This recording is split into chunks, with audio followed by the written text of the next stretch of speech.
अस्सलाम वालेकुम वरहमतुल्लाहि वबरकातुह। हज़रत ईसा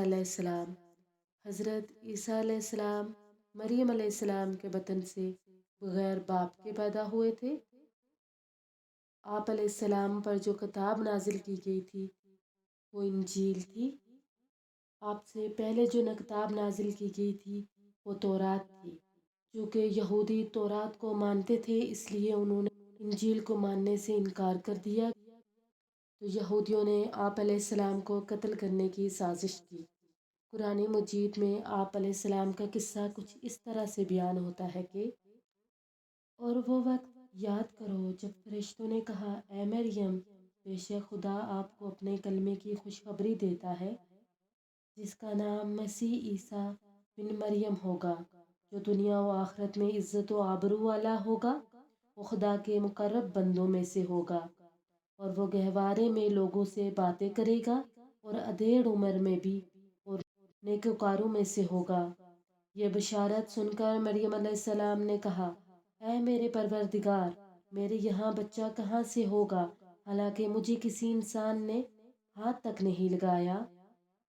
इरशाद हुआ, बात इसी तरह है मगर खुदा जो चाहता है बिला असबाब भी पैदा कर देता है। जब वो किसी काम करने का फैसला कर लेता है तो उसे हुक्म देता है कि हो जा तो बस हो जाता है। और खुदा इस बच्चे को किताब व हिकमत और तौरात व इंजील की तालीम देगा और उसे बनी इसराइल की तरफ अपना रसूल बनाएगा।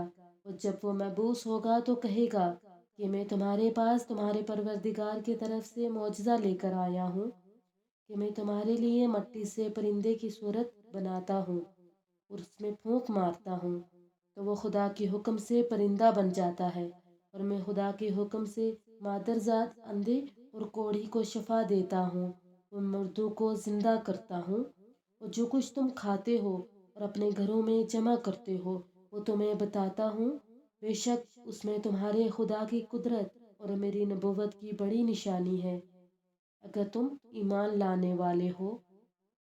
और जो मुझसे पहले तौरात मौजूद है मैं उसकी तस्दीक करता हूँ और मेरे आने का एक मकसद ये भी है कि मैं तुम्हारे लिए उन चीज़ों में से बाज़ को हलाल जो तुम पर हराम कर दी गई थी और मैं तुम्हारे परवरदिगार की तरफ से एजाज़ के साथ तुम्हारे पास आया हूँ।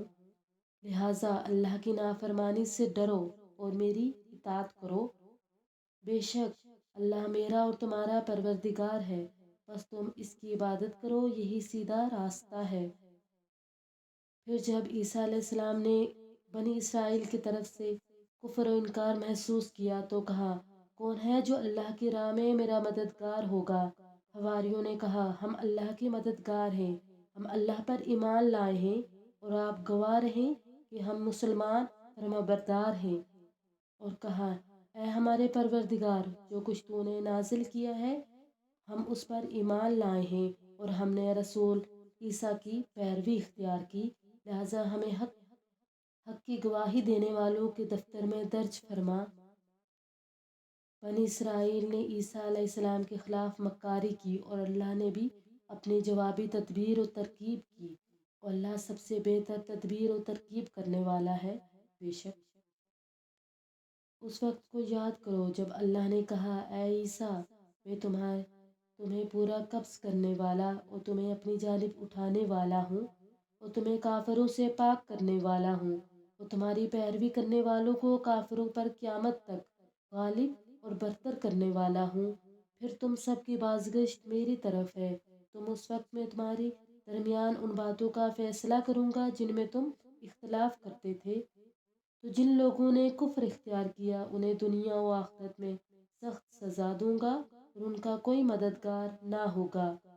और जो लोग ईमान लाए और नेक अमल किए तो खुदा उनको पूरा पूरा अजर व सवाब देगा और अल्लाह ज़ालिमों को दोस्त नहीं रखता। ये थी कुछ वाक़ात जो कुरान मजीद में हज़रत ईसा अलैहिस्सलाम के हवाले से बयान हुए हैं। इसी के साथ इजाज़त चाहूँगी। अल्लाह हाफिज़।